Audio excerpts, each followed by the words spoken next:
Señor Chemo San Juan, buenas noches. Quiero contarle uno de tantos relatos reales que me contaba mi abuelito de niño. Esto sucedió en un ranchito muy pobre del estado de Hidalgo, en México. Ese pueblito se llamaba El 20, y resulta que allí vivía una joven indígena que se llamaba Micaela. La muchacha era buena y servicial. Sus ojos claros demostraban la inocencia, al igual que su noble corazón. Ella tenía 19 años. Lamentablemente su padre había fallecido meses atrás, pero de una manera tétrica.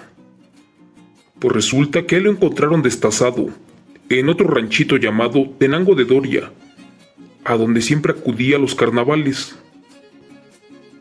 Solamente le quedaban su madre enferma y sus 3 hermanos menores. Unos campesinos decían que al señor lo asesinaron por problemas con las tierras, pero más de uno afirmó que murió a manos de don Artemio, el aberrante nahual del monte. El caso ya no se investigó. Al pobre campesino lo enterraron en su pueblo y se olvidaron del tema por un momento.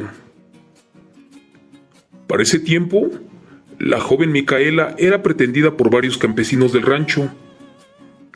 Cada que pasaba rumbo al río, dejaba a todos los hombres boquiabiertos. Esa mujer enamoraba a cualquiera.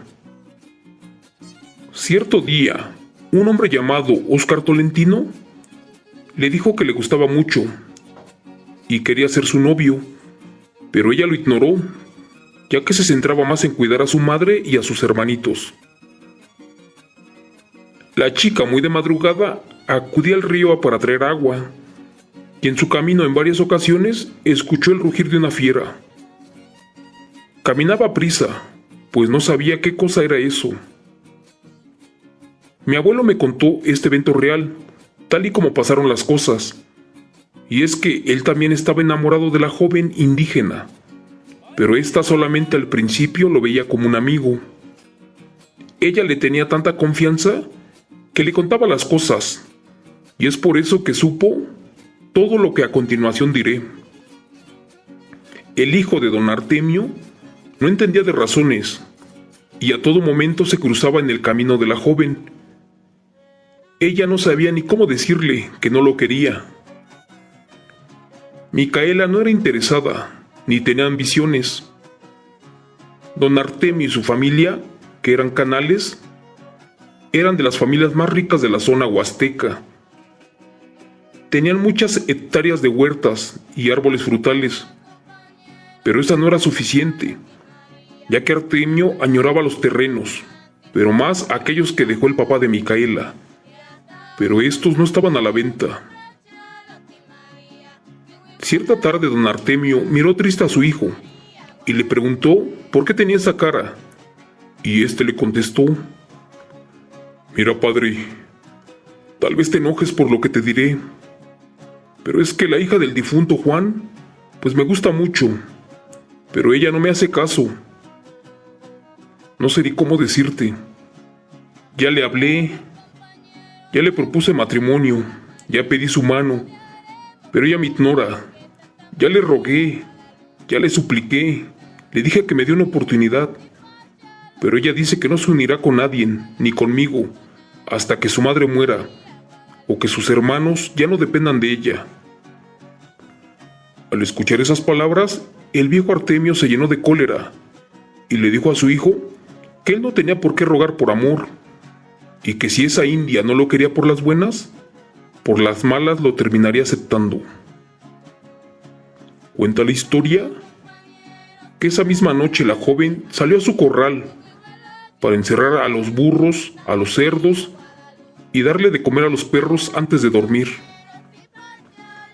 A eso de la medianoche, justo cuando los perros quisieron ladrar, algo les apagó su ladrido, y ese algo era enorme, porque de un solo golpe los partió por la mitad. Pues ni el burro tuvo tiempo de rebuznar, porque allí perdió la vida en un segundo, al morir desangrado por un extraño felino que lo devoró aún con vida, y el pobre burro murió desangrado y en shock.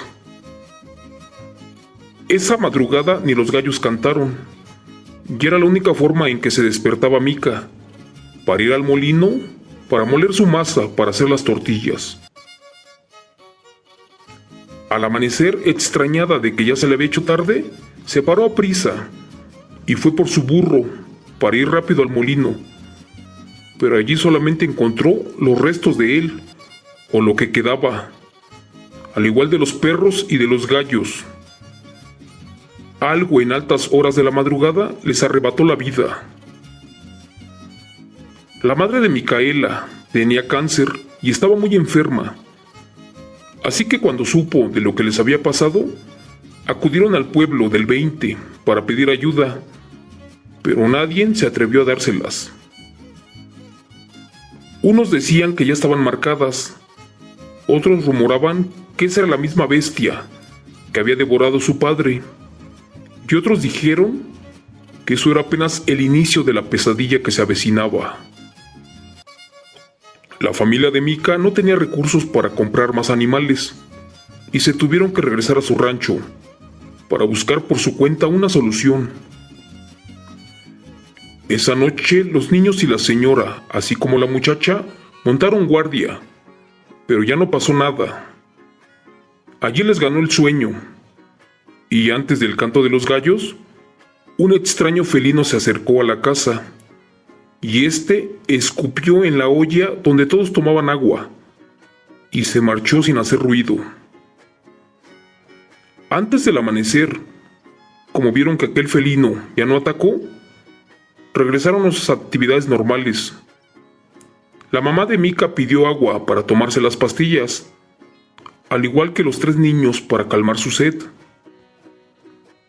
Antes de que los 4 se acabaran de beber el agua, cayeron al piso y se comenzaron a convulsionar, y lamentablemente en minutos murieron envenenados de una extraña forma.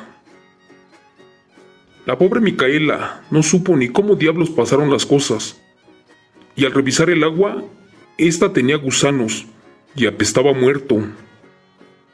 No sabía qué hacer, y lo primero que hizo fue acudir al pueblo y contarle a mi abuelito, el cual en ese tiempo era de su edad, todo lo que había pasado. Lo puso al tanto de los aterradores eventos. Se juntó poca gente y fueron al cerro para ayudar con los niños y con la señora, pero al llegar a la casa, estos ya estaban muertos en extrañas circunstancias. Uno de los campesinos miró unas extrañas huellas en la tierra. Tartamudeando gritó que allí habían pisadas, pero de un nahual, ya que ese felino caminó en 2 patas en la madrugada, y que de seguro fue el culpable de esos crímenes. Señor Chemo San Juan, cuenta mi abuelito que la joven se hincó y quiso despertar a sus hermanos, así como a su madre, pero estos ya estaban muertos.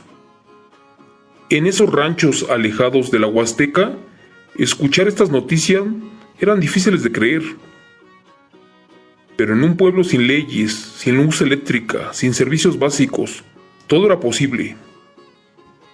Ni el padre de la parroquia quiso darles la Santa Misa, así que mediante la ayuda de mi abuelo y su familia, lograron sepultar a los difuntos. La muchacha devastada no se quiso salir de sus tierras, y juró vengarse de quién o de los que le causaron tanto daño, pero ella sola nada podía hacer. Cuentan que el día del funeral se presentó don Artemio y su hijo al velorio, pero este viejo no quiso entrar. Allí le dijo a la joven que lamentaba las muertes y le ofreció 20,000 pesos por sus tierras, antes de que bajaran más de valor, ya que el pueblo completo estaba asustado, y al final terminaría regalándolo todo. Ella sintió que eso era una burla hacia su persona, y mejor corrió al viejo del funeral. El hijo la volteó a mirar, pero de igual forma ella lo despreció. Como la joven no daba tregua en vender las tierras y en aceptar los amores del hijo, ella volvió a sufrir las consecuencias y las extrañas visitas. En el novenario de la muerte de su familia, la pobre Mica escuchó fuertes ruidos y miró por la ventana como una feroz criatura semihumana, parada en dos patas, entró al corral y terminó con los pocos animales que aún le quedaban. Allí logró ver a una cosa, mitad lobo y mitad humano, y que era real, que tenía un hocico superafilado, que trituraba carne y hueso sin problemas, y que en minutos devoraba a cuanto animal se le cruzaba en su camino. La joven se escondió abajo de su cama. Estaba muerta de miedo e impotencia, pues no sabía cómo hacerle frente a ese aberrante nahual, a un ser enviado del diablo. Al amanecer, tomó sus pocas cosas y aceptó la ayuda de mi abuelo, con una sola condición. Ella le pidió a su amigo que la ayudara a vengarse de aquel demonio nocturno.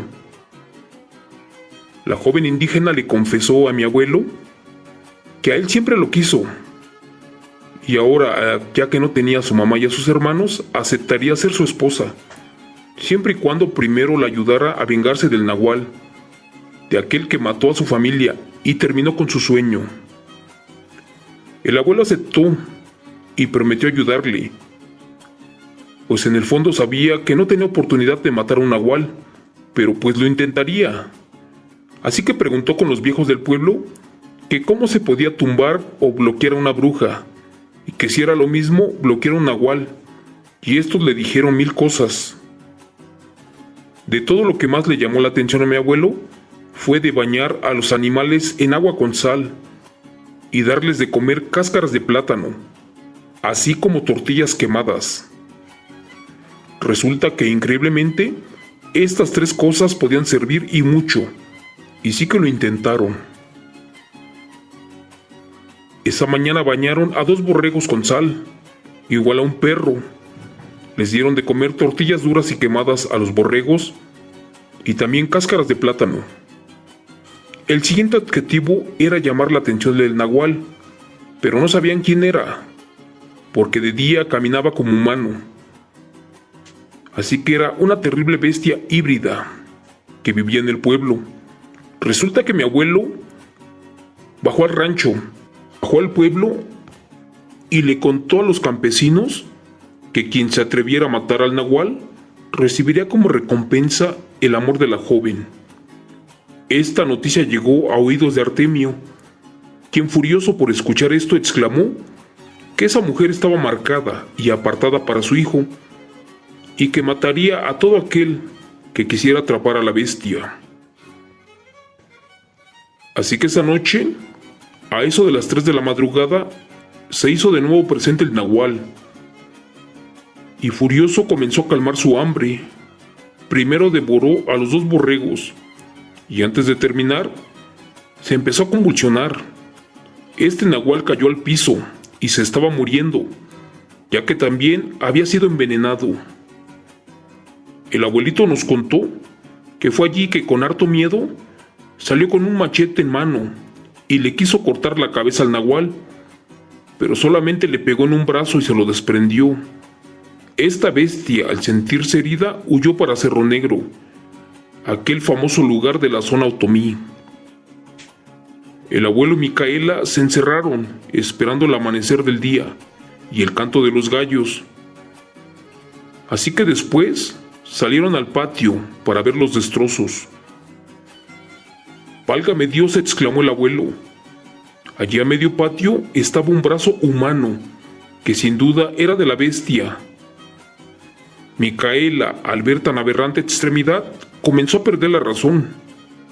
Era un golpe traumante para su corta vida, y desde allí lamentablemente ya no fue la misma.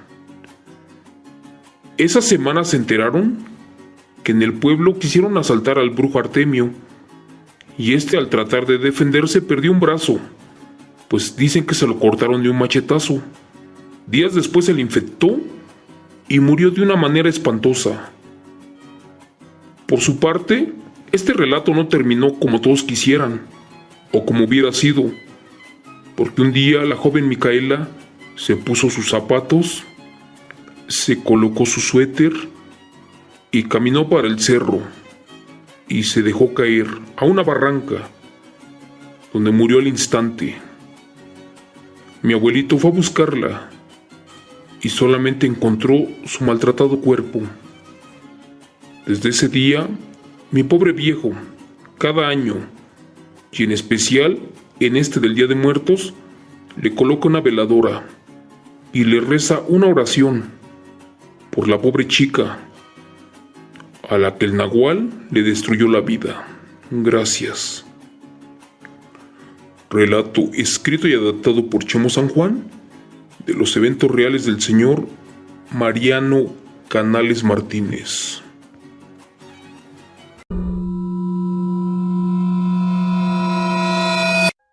Guajolotas negras. El aterrador evento de las brujas sanguinarias de Oaxaca. Soy un humilde campesino de un pueblo en el estado de Oaxaca, en México. Aquí los más viejos siempre platicaban que por las noches bajaban los brujos nahuales de las montañas, esto para robarse a los animales, los costales de maíz, y si venían con mucha hambre, no dudaban en interesarse por algún niño, siempre y cuando éste fuera recién nacido, y mejor aún si no estaba bautizado. Señor Chemo San Juan, buenas noches. Quiero contarle un aterrador evento que pasó en carne propia. De esto que narro era el mes de octubre del año 2019 y pasó justo en una colonia de las más alejadas, en Sachila, Oaxaca. Como conté en un inicio, mi pueblo es muy humilde y aún carece de los principales servicios, como son internet, luz y teléfono, pero lo que siempre nos faltaba era el agua potable, y obtenerla era un trabajo sumamente pesado. Para obtener el agua, hacíamos turno en altas horas de la madrugada, y esa vez mi padre nos avisó que a partir de las 2 de la madrugada ya podíamos tomar el agua del viejo pozo y llevarla hasta la casa en cubetas de plástico o en garrafones con unos 2 burros que nos habían prestado. Después de que papá nos encaminó, este se regresó para seguir descansando, ya que su pesado trabajo de campo lo tenía agotado, y al amanecer regresaría a los sembradíos. Recuerdo que yo venía caminando con mis primos a donde estaba el agua, solo que este pozo nos quedaba demasiado lejos y era el número 14. De hecho, estaba a un par de kilómetros de camino, allí rumbo al cerro, justo a donde estaban unos enormes árboles de nogal. Recuerdo que esa vez yo tenía como 17 años y me habían acompañado mis 2 primos, uno de 14 y el otro de 15 años, quienes siempre andaban conmigo, ya que vivíamos en el mismo terreno. Recuerdo que yo avancé hasta los árboles y me recargué en ellos esperando mi turno para sacar el agua, pero en ese instante escuché una risa, una que venía de lo alto de los árboles. Pensé que era el efecto del viento, pero esas risas en segundos se convirtieron en graznidos, como aquellos que hacen los guajolotes. La verdad, aún estaba un poco oscuro y no se alcanzaba a distinguir de dónde venían los extraños ruidos. Pero ahora no era uno. Algo estaba pasando, porque en las altas ramas del árbol, en segundos habían otras cosas que emitían unos ruidos desquiciantes, mezclados con risas, quejidos y algún mugido como de un animal. Mis primos, al escuchar todo eso, de inmediato se pusieron nerviosos y no sabían qué diablos estaba pasando, porque entre la oscuridad de la noche y las ramas de los árboles, algo se movía, pero de una manera brusca. Era como si en las ramas estuvieran paradas unas pesadas cosas. De pronto parecía que un feroz animal estaba acechándonos, porque de la nada el árbol completo se balanceaba, como si algo quisiera salir de él y sentirse descubierto. Era algo que nos causaba demasiado terror. Si hubiera venido solo, entendería que era mi sugestión, pero esa vez éramos 3 jóvenes los que presenciamos ese aterrador encuentro. Por si esto fuera poco, 1 minuto después, una voz de una mujer furiosa gritaba mi nombre en alguna parte de la oscuridad, pero por más que yo volteaba, no sabía quién era o para qué me necesitaba. Hasta creí que era mi madre, que había venido para ayudarnos, pero como el pozo estaba algo lejos, eso era imposible. Los burros que traíamos para cargar el agua estaban nerviosos, conforme los gritos se escuchaban más y más cercas. Fue en ese momento cuando esa extraña voz volvió a gritar mi nombre, y este par de pobres animales quedaron muertos de miedo, y faltaba poco para que salieran despavoridos. En ese momento se escuchó que a nuestras espaldas 3 voces de animal parecidas como mujer nos hablaban por nuestros nombres. Era como si nos conocieran de toda la vida, y lo más extraño fue que esas voces cada vez se escuchaban muy pero muy cercas, y en cada instante estaban más cerca de nuestras espaldas. Fue allí que los burros no soportaron más y rompieron sus ataduras para salir despavoridos. Por mi parte, yo era el mayor de los 3, pero también el que más miedo tenía. Por nuestra pobreza no teníamos lámpara, y solamente la luz de la luna iluminaba nuestro camino, pero esa madrugada ni luna había. Cuando creímos volvernos locos con las voces que nos hablaban de todos lados, fue que se manifestaron 3 enormes y negros guajolotes, los cuales nos hablaban con voz humana, y eran de apariencia semi-humana, pues tenían cabeza de mujer, pero torso, brazos y piernas de guajolote. Se lo juro, señor Chemo San Juan, locos no estábamos. Y cuando por fin estas 3 negras aves y horrendas se hicieron presente completamente, fue que comprendimos que esas eran las famosas brujas de la montaña, de las que los abuelos y tíos siempre nos contaban en sus relatos. Estábamos petrificados del miedo, y más cuando la más grande de las 3 se me acercó y con su ala derecha tocó mi cara. Fue en ese momento cuando oriné mis pantalones. En medio de la oscuridad miramos que estos seres despreciables tenían garras muy afiladas, además de rostro humano, eso sí, con un enorme pico de ave, y su olor era putrefacto. Una más se le acercó al oído a mi primo Ignacio, y en una especie de dialecto le comenzó a decir una serie de palabras. No se entendía lo que gritaban. Era como si hablaran cosas paganas e insultos a Dios, porque allí me dieron ganas de vomitar, y fue que caí al piso semidesmayado. En ese momento de reojo, observé cómo las 3 guajolotas negras comenzaban a bailar alrededor de mis primos, y cuando se estaban acercando a sus cuellos, allí me paré con las pocas fuerzas que me quedaban. Tomé un palo del piso y les comencé a pegar. Uno de mis primos casi me arrastró para que corriera y para que nos alejáramos de allí un poco. En eso, al medio voltear, vi como la más grande de esas negras guajolotas me lanzó una mirada de odio y muerte, y se volvieron a trepar a lo más alto del árbol, y por un momento de vista las perdimos. Juro por Dios que cuando ya nos habíamos alejado como 1 kilómetro del lugar, el cielo fue iluminado por 3 enormes bolas de fuego, unas que surcaron los aires y se perdieron metros adelante de nosotros.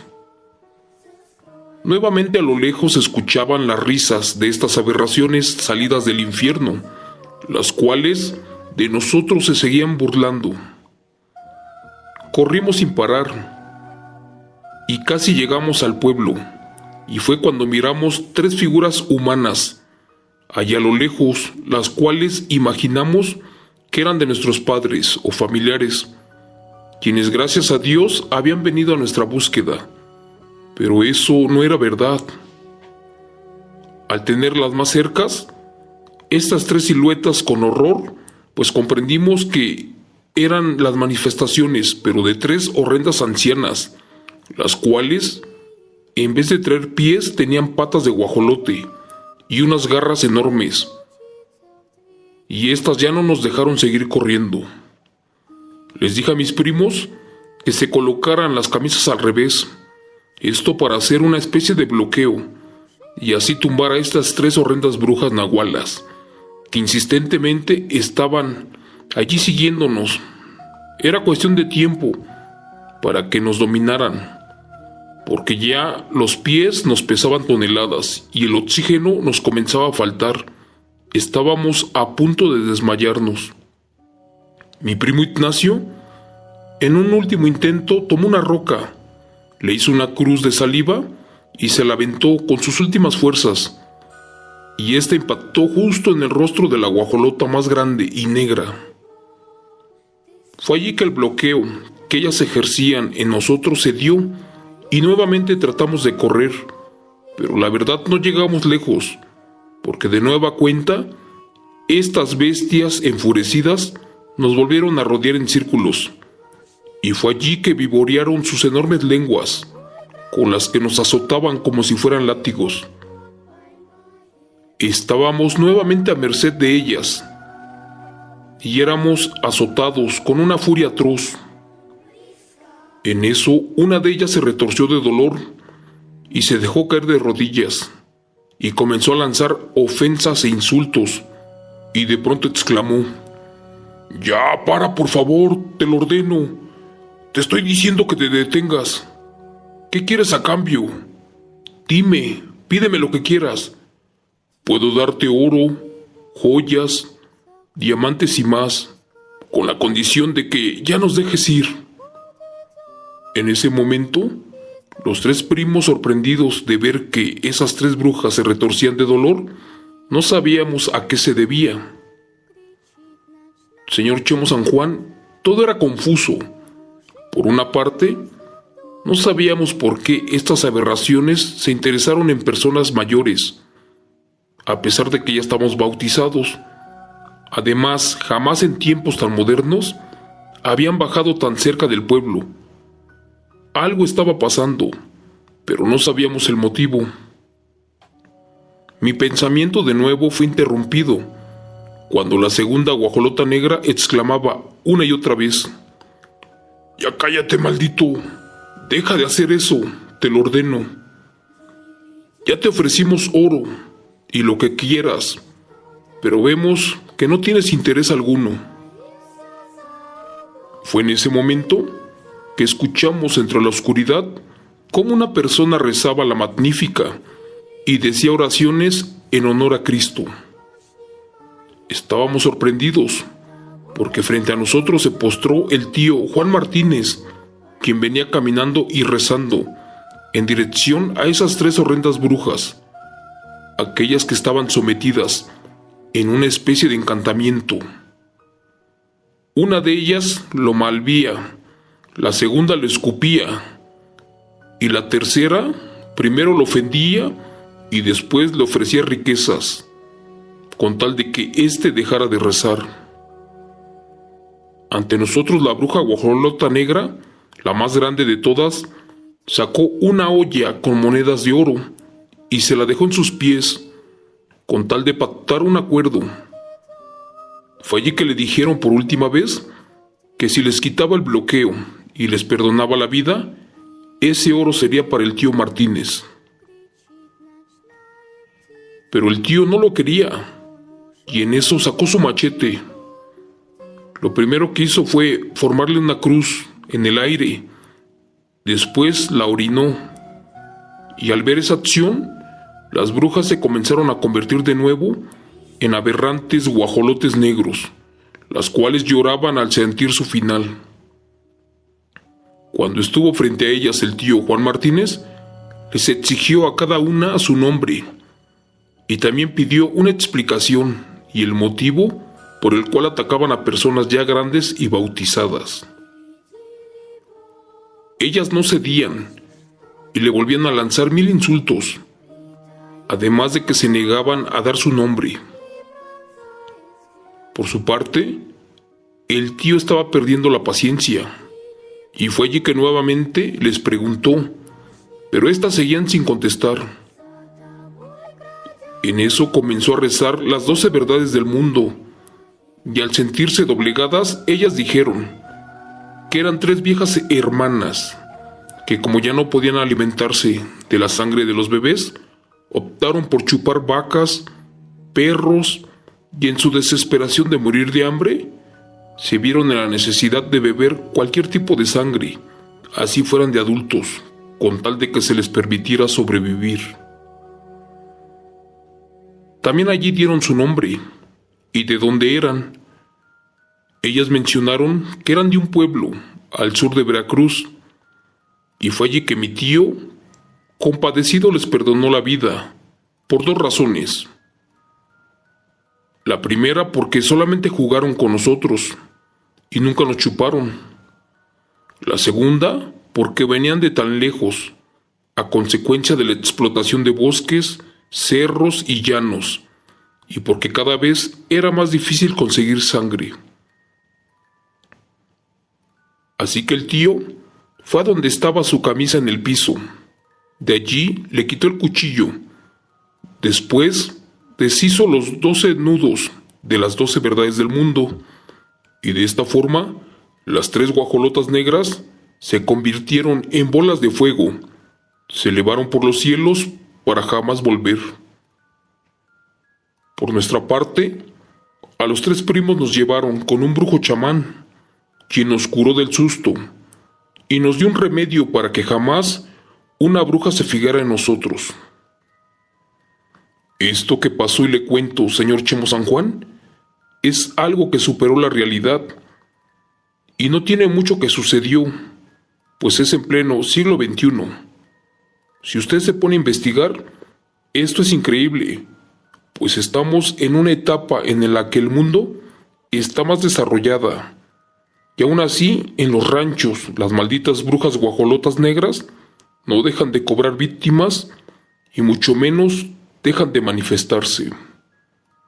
Gracias. Relato escrito y adaptado por Chemo San Juan de los eventos reales del señor Julio González.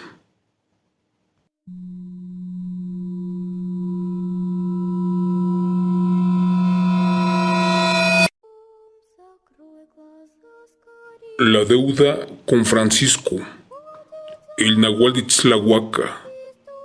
Relatos del rancho especial del Día de Muertos. El Estado de México es cuna de aterradores seres híbridos, como brujas, brujos y nahuales. Es donde muchas culturas prehispánicas se establecieron y por siglos desarrollaron el poder espiritual, así como la metamorfosis de humano a bestia. Buenas noches, señor Chemo San Juan. Mi nombre es José Gómez. Soy oriundo de un pueblo que se llama Ixtlahuaca y quiero contarle un relato muy aterrador, uno que me contó mi suegro. Resulta que don Francisco era un hombre demasiado ambicioso. Además de ser campesino y ganadero, también se dedicaba a prestar dinero, y de él cobraba altos réditos. En el rancho de Ixtlahuaca era muy conocido por ser un viejo muy duro y sin sentimientos, y además porque era muy malo. Tenía un hijo que no trabajaba. Él solamente se dedicaba a darles escarmiento a aquellos rancheros y campesinos que no querían pagarle la deuda a sus padres. Este muchacho era un aprovechado y abusivo que vivía a los pies de su padre, uno de los indígenas más malos de los años 70 de Toluca, Estado de México. Cierto día, Francisco se dirigió a la casa de un hombre llamado Mariano Cortés, esto para cobrarle una deuda que tenía con él desde hacía ya algún tiempo. Al llegar a la casa del hombre, éste le dijo que aún no tenía su dinero, que por favor lo esperara un tiempo más en lo que vendía unos cerdos, pero que no le pagaría más intereses, ya que de por sí eran muy altos. El hombre insistía tanto en no querer pagarle, que Francisco, muy enojado, le dijo: «Mira, maldito campesino, recuerda que yo te presté todo lo que tú me pediste, así como acordamos.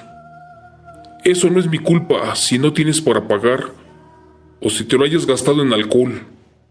Así que me pagas por las buenas, o me cobro por las malas». Cuentan que al no querer pagarle, en automático él se quedaba con propiedades, cosas de valor, casas y hasta animales de granja. Y efectivamente así lo hizo. Al pobre campesino lo dejaron en la calle, y al pasar de unos 2 días, los familiares de este lo encontraron muerto, allí a medio camino. Dicen los que lo vieron allí tirado, que tenía huellas de tortura. Otros cuentan que algo muy salvaje le dio muerte, pero hubo uno más que afirmó que esa era la consecuencia de pedirle prestado a Francisco, mejor conocido como la bestia de Islahuaca. En el rancho se contó que el hombre se había suicidado colgándose de un árbol, pues era tanta su angustia de haber perdido lo único que tenía, y que no pudo con la pena de haberlo perdido todo, pero la realidad era que a él lo vieron tirado, sin carne y sin gota de sangre. Por la mañana don Francisco y su hijo se dirigían a la casa de una mujer llamada Remedios, esto para cobrar el dinero que debía su marido, pues ya se había llegado el plazo pactado, por eso llamaron a la puerta. Al escuchar los toquidos, la mujer fue y abrió, y al ver que se trataba de Francisco, tembló de pies a cabeza, pues sabía lo que venía, y también sabía que aquel sujeto era desalmado. Ella les dijo que por favor la esperaran algunos días más, para pagar mínimo los intereses, puesto que su marido se encontraba muy enfermo y estaba postrado en la cama.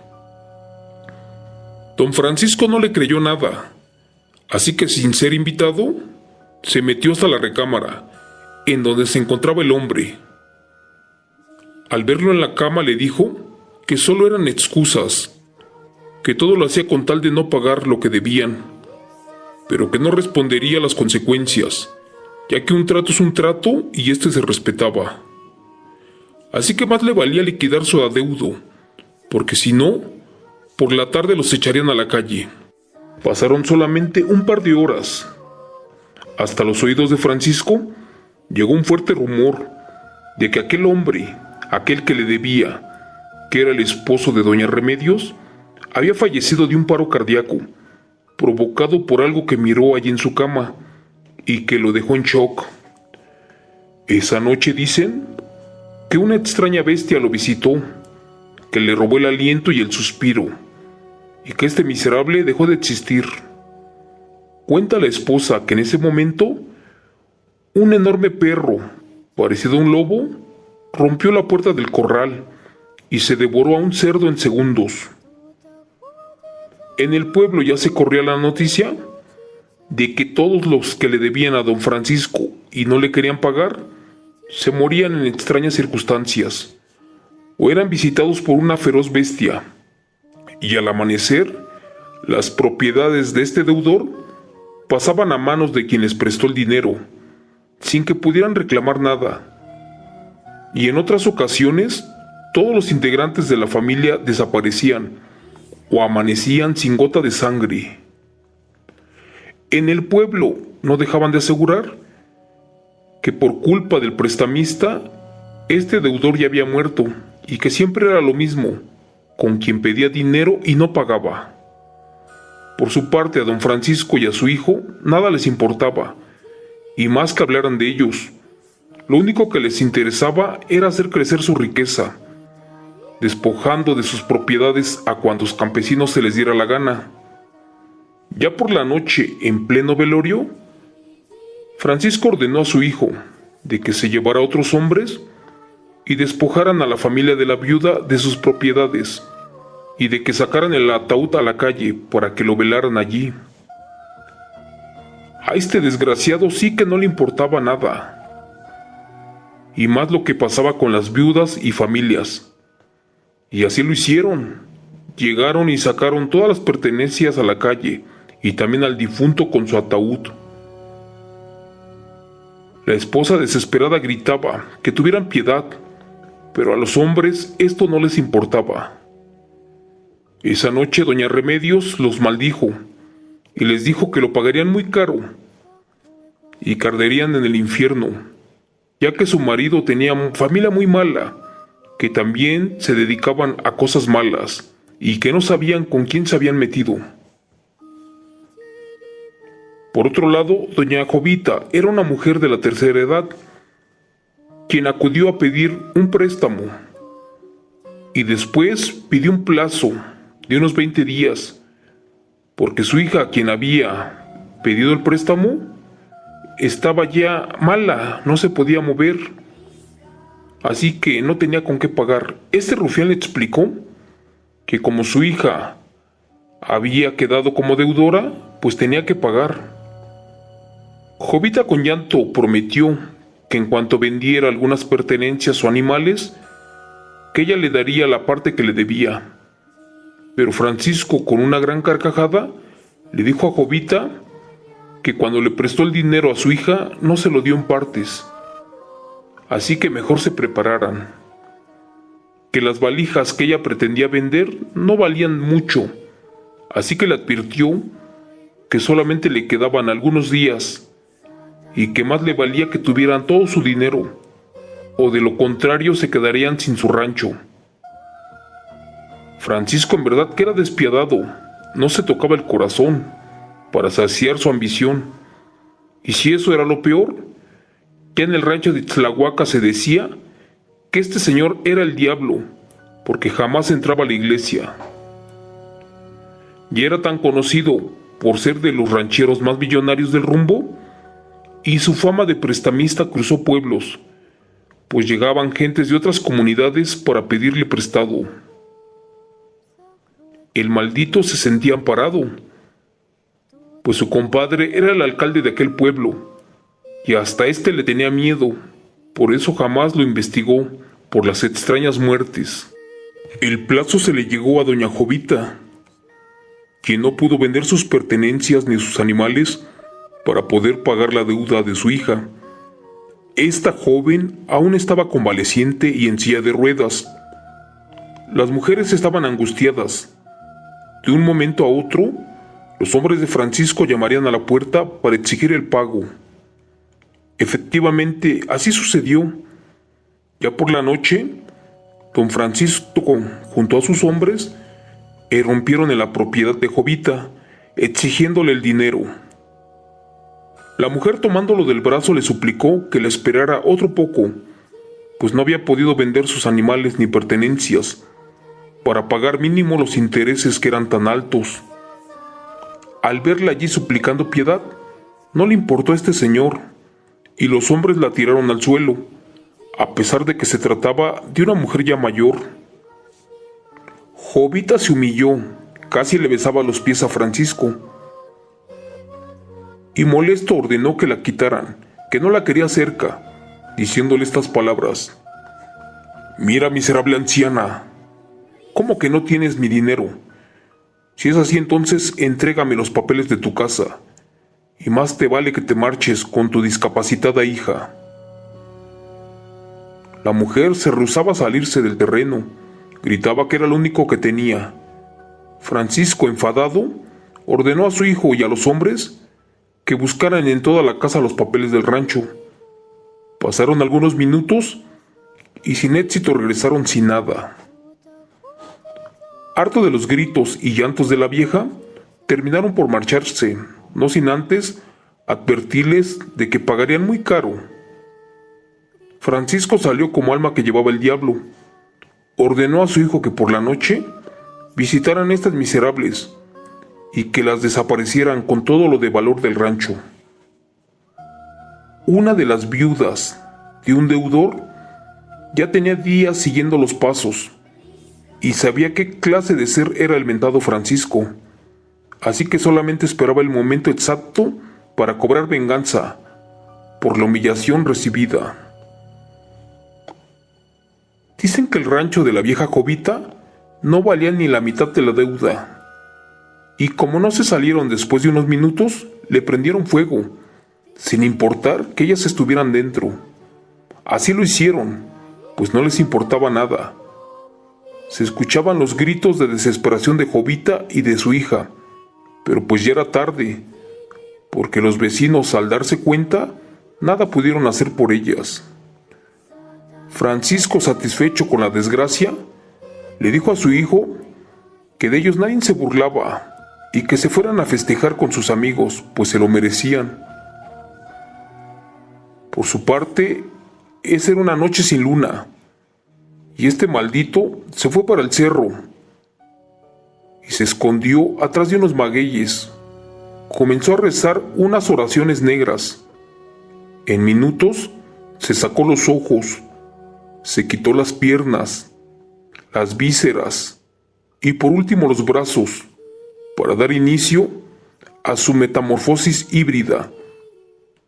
Se puso de pie, convertido en un aberrante nahual, una bestia nocturna, de las muchas que asolaron Ixtlahuaca en el Estado de México. Así pasó un tiempo, y este malvado continuaba con sus atrocidades y con su maldita ambición, pues crecía al igual que su fortuna. Pero como no hay plazo que no se cumpla, ni día que no se llegue, a esta jauría de hombres salvajes se les llegó la hora. Después de despojar a una familia de otro rancho, don Francisco les dio dinero a sus hijos y a sus amigos para que se fueran a emborrachar al pueblo, en lo que según él visitaría a otro deudor, y así fue. No se dio cuenta que la viuda, que se llamaba Doña Remedios, ya sabía su secreto y sabía dónde dejaba sus miserables restos humanos, esos que se quitaba para salir en su metamorfosis como nahual y devorar al ganado de los pobres campesinos.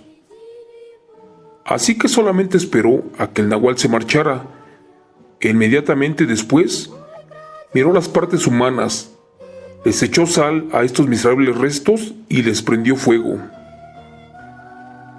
El siguiente paso era esperar al hijo de Francisco y a sus amigos, a quienes al amanecer encontraron sin vida. Cuenta mi suegro que él fue uno de los que avanzó a reconocer los cadáveres, y que estos estaban destazados de pies a cabeza por una impresionante bestia que con sus uñas y garras las destrozó con una gran furia. Se cuenta que por allí, entre los árboles y los bosques, en las noches, se escucha el aullar de un nahual, y que éste ya jamás pudo regresar a su cuerpo de humano, porque a él le quemaron sus partes.